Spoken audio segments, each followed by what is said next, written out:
தீவுத்திடலில் தமிழ்நாடு சுற்றுலாத்துறை சார்பாக 50வது சுற்றுலா மற்றும் தொழில் பொருட்காட்சி நடைபெற இருக்கிறது. இது வருகின்ற ஜனவரி 12 முதல் மார்ச் 31 வரை என 70 நாட்கள் நடைபெற இருக்கிறது. இந்த சுற்றுலா பொருட்காட்சியில் அரசின் பல்வேறு துறை சார்ந்த சாதனைகளை அறிந்து கொள்ளும் வகையில் அரங்குகள் அமைக்கப்பட்டு பொதுமக்கள் பார்வைக்கு வைக்கப்பட்டுள்ளது. இது பொன்விழா ஆண்டு என்பதால் பொதுமக்களுக்கு நுழைவு கட்டணமாக பெரியவர்களுக்கு 40 ரூபாயும் சிறியவர்களுக்கு 25 ரூபாயும் கட்டணமாக வசூலிக்கப்படுகின்றது. இதுகுறித்து பொருட்காட்சியின் தனியார் அரங்க அமைப்பாளர் முஜிபுர் ரஹ்மான் பீம்சம் பீம் அப்பாஸ் அவர்கள் தெரிவித்திருப்பதாவது, குழந்தைகள் கவரும் விதமாக பல்வேறு வகை ராட்டினங்களுடன் விளையாட்டு சாதனங்கள் சிறப்பான முறையில் ஏற்பாடுகள் செய்யப்பட்டுள்ளது. பல்வேறு வகையான உணவு கூடங்கள், குடிநீர், கழிவறை, ஒப்பனை அறை உள்ளிட்ட அத்தியாவசிய வசதிகளும் ஏற்பாடு செய்யப்பட்டுள்ளது.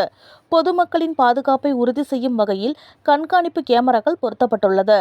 கூட்டத்தில் குழந்தைகள் காணாமல் போனாலோ நகை பொருட்கள் திருட்டு போனாலோ ஒலிபெருக்கி மூலம் அறிவிக்க கட்டுப்பாட்டு மையங்கள் அமைக்கப்பட்டு கண்காணிக்கப்படும் என்று கூறினார்.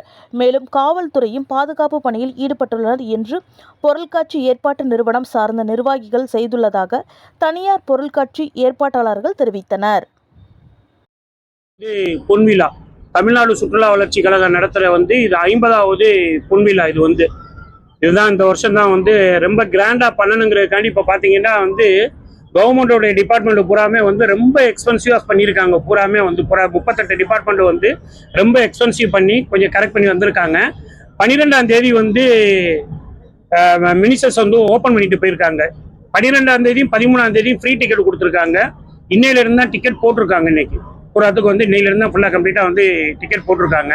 இப்ப பாத்தீங்கன்னா பப்ளிக் வர்றவங்களுக்கு பூராத்துக்கு அனைத்து வசதிகளையும் செஞ்சு வச்சிருக்கோம். குடிநீர் வசதி, ஒப்பனை வசதி, மற்ற எல்லா வசதிகளும் அங்கங்க அந்தந்த இடங்கள்ல எல்லாமே ரெடி பண்ணி வச்சிருக்கோம். இந்த பக்கம் பாத்தீங்கன்னு சொன்னீங்கன்னா ஃபுல்லா கம்ப்ளீட்டா இந்த பக்கம் ஃபுல்லா கம்ப்ளீட்டா கவர்மெண்ட் சைடுல நடத்துறாங்க. அந்த பக்கம் ஃபுல்லா கம்ப்ளீட்டா நாங்க ஆர்கனைசர் எடுத்து அந்த பக்கம் ஃபுல்லா எல்லா அரேஞ்ச்மெண்ட்ஸும் பண்ணியிருக்கோம். ஃபுட் கோர்ட்டு, அப்புறம் பாத்தீங்கன்னா ஸ்டால்ஸு, அப்புறம் அம்யூஸ்மெண்ட் ரைட்ஸு, இது எல்லாமே கொஞ்சம் வித்தியாசமா இந்த வட்டம் எல்லாமே கொஞ்சம் வித்தியாசமா எல்லாமே செஞ்சு வச்சிருக்கோம். இந்த வருஷம் பாத்தீங்கன்னு சொன்னீங்கன்னா எப்பயுமே இல்லாத வருஷம் இது இந்த வருஷம் கொஞ்சம் சிறப்பா இருக்கும். ஏன்னா கவர்மெண்ட் என்ன தமிழ்நாடு கவர்மெண்ட் சுற்றுலாத்துறை ஒவ்வொரு இதையும் ரொம்ப உன்னிப்பா கவனிச்சு பப்ளிக் இதை சுற்றுலாத்துறை எப்படி டெவலப்மெண்ட் பண்ணுங்கிறக்காண்டி புறாத்தையும் பழச்சு கொண்டு இப்ப பாத்தீங்கன்னு சொன்னீங்கன்னா விண்டேஜ் பஸ்ன்னு சொல்லி போட்டிருக்காங்க. ஃப்ரீ பஸ் போட்டு பப்ளிக்குக்காண்டி கொஞ்சம் அரேஞ்ச் பண்ணி ரெடி பண்றாங்க. இது இன்னைக்கு ஒரு ட்ரையல் தான் இன்னைக்கு பார்த்திருக்காங்க. இந்த கூட்டமும் வருங்கிறதுக்காண்டி இது பண்ணிக்கிட்டு உட்கார்ந்துருக்கு, வெயிட் பண்ணிக்கிட்டு இருக்காங்க. சுற்றுலா வளர்ச்சி கழகமும் ரெடியா இருக்காங்க.